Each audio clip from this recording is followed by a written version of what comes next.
राज्याचे दिवंगत उपमुख्यमंत्री अजित पवार यांच्या निधनानंतर त्यांच्या पत्नी सुनेत्रा पवार यांनी उपमुख्यमंत्री पदाची शपथ घेतली। त्यानंतर सुनेत्रा पवार यांनी उपमुख्यमंत्री म्हणून काल विधान परिषदेत आपलं पहिलं भाषण केलं। यावेळी त्यांनी महिला सक्षमीकरणाचा मुद्दा मांडला। हे भाषण संपवताना सुनेत्रा पवार यांना अश्रू अनावर झाले। नेमक्या सुनेत्रा पवारांनी महिलांसाठी कोणत्या महत्त्वाच्या घोषणा केल्यात हे जाणून घेऊयात या व्हिडिओच्या माध्यमातून। नमस्कार, मी जान्हवी जाधव, आपण पाहत आहात टाइम महाराष्ट्र। जागतिक महिला दिन 8 मार्चला साजरा झाला। त्यानंतर विधिमंडळ अधिवेशनात राज्याच्या उपमुख्यमंत्री सुनेत्रा पवार यांनी राज्यातील महिला कर्मचाऱ्यांसाठी मोठी घोषणा केली आहे।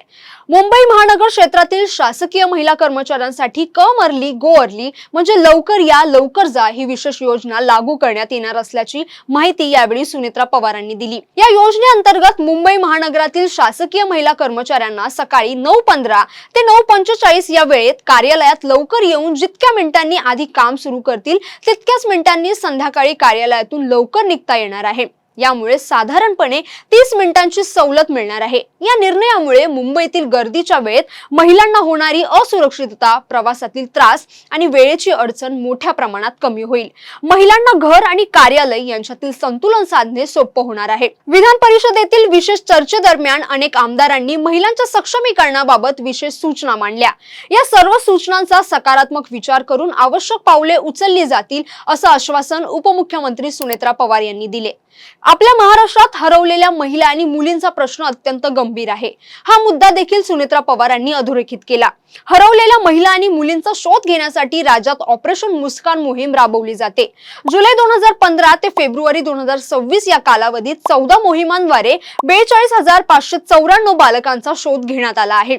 तसेच ऑपरेशन शोध मोहिमेतून 5,066 महिला आणि 2,771 बालक सापडले आहेत। सर्व जिल्ह्यात मिसिंग सेल कार्यरत असून महिलांच्या समस्या सोडवण्यासाठी 51 भरोसा सेल सुरू करण्यात आले आहेत। महिलांच्या आर्थिक सक्षमीकरणासाठी देखील राज्य सरकार अनेक योजना राबवत आहे। यामध्ये लाडकी बहीण, नमो महिला सक्षमीकरण, लेक लाडकी, अन्नपूर्णा, लखपती दीदी यांसारख्या प्रमुख योजनांचा समावेश आहे। बचत गटांच्या उत्पादनांना बाजारपेठ उपलब्ध करून देण्यासाठी उमेद मॉल, उमेद मार्ट आणि महालक्ष्मी सरस सारखे उपक्रम राबवले जात आहेत।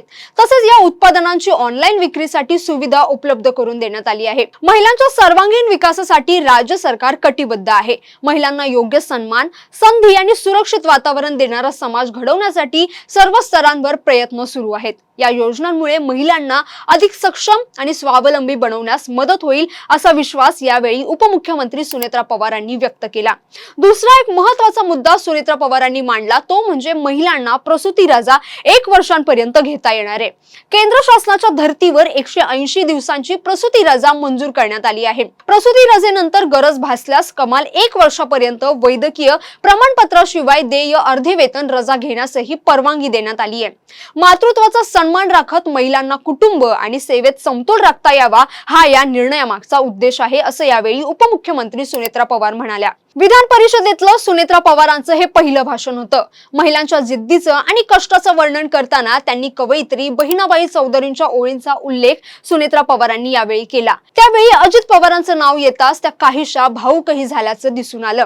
त्यांच्या शेजारी बसलेल्या मंत्री आदिती तटकरेही या भावुक झाल्या। माननीय सभापती महोदय, आपल्या ग्रामीण मातीतून आलेल्या कवयित्री बहिणाबाई चौधरी यांनी स्त्रीच्या कष्ट, धैर्य आणि जिद्दीच्या अत्यंत साध्या पण प्रभावी शब्दात वर्णन केले आहे।